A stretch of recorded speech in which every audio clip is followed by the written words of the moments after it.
Hi Hannu, thanks for joining me today. Always a pleasure. I wanted to talk to you about food safety. So the World Food Safety Day is on June 7th. This day has been declared by the United Nations to draw global attention to the health consequences of contaminated food and water. We in packaging materials have a very important role in the food value chain, since the packaging plays a very crucial role in protecting the food. About 75% of the products we produce ends up in various food contact applications.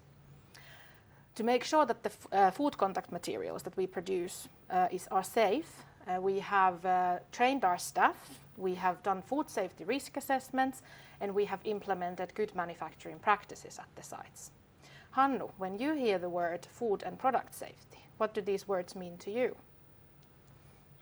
It is license to operate, also license to win. And I think you are hitting exactly the head of the nail here, that there's so much food lost because of the packaging, where we not be able to provide the relevant food safety. So there's also a major sort of a question globally, that how can we actually then utilize the food better, more efficient way. Good. Food safety has been incorporated in many of our mills in the day-to-day operations due to the very demanding end users of our products and our customers. We have noticed the increase in requirements in food safety related topics in our other mills too. Hannu, how do you see the importance of food safety in all our mills? It is vitally important, and like you said, vast majority of our products goes into food and beverage applications. And it is simply so that we can't make any compromises with food safety. And we've been traditionally working with virgin fibers. We have had rather stable recipes, so we have optimized the process in a good way. We have obviously been following all sorts of ISO standards, etc. So I feel very comfortable what we have accomplished. Now, talking about the new mills, let's say containerboard and recycle, that creates then additional complexity, because there will be needs to blend more recycled fibers into virgin fiber recipes without sacrificing the food safety. So this will be an interesting challenge to our production people, IRD people, and then our salespeople, explaining how we can work with different type of fibers and structures going forward without sacrificing food safety. Yes, that's good point. So there are very clear signs that the European legislation is getting tighter and tighter, and the aim is a toxic-free environment and to protect the people. This could mean, for instance, some stringent legislation in the chemicals, and that this would mean for our processes perhaps that we would need to eliminate some of the chemicals and then substitute them with others.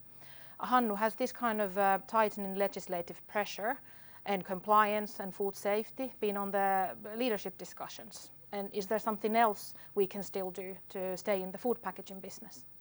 This is very high on our agenda, and we have been assessing obviously that what chemicals or sort of components in our product recipes, where do we have to sort of then make changes because of tightening regulation. In addition, we are obviously following our CO2 emissions very closely, and actually the chemicals are a big part of our CO2 footprint. Hence, we are now working actively with our suppliers, with our innovation R&D, product management, to find new opportunities to reduce then the CO2 emissions. And in general, we have to obviously make our products recyclable, even reusable. And then this would put quite a lot of pressure that how much can we, for example, utilize barrier coatings in our products. And I think we are making a good progress. And I see this as more of an opportunity than a risk going forward. Good. Okay, so any final thoughts on how we can all contribute to food safety? Well, it is like safety. It belongs to everybody, you, me, everybody in the organization. If we go to our production units, our operators, I have a full assurance that they are following the process. If there's any risk of us not remaining food safe, they stop the process. And simply, being on top of the game every day, guaranteeing the food safety, that's the way to take it forward. Yes, I agree. And like we have in the safety, we also have food safety notifications that you can always make a notification and improve the process that way as well. That's very true.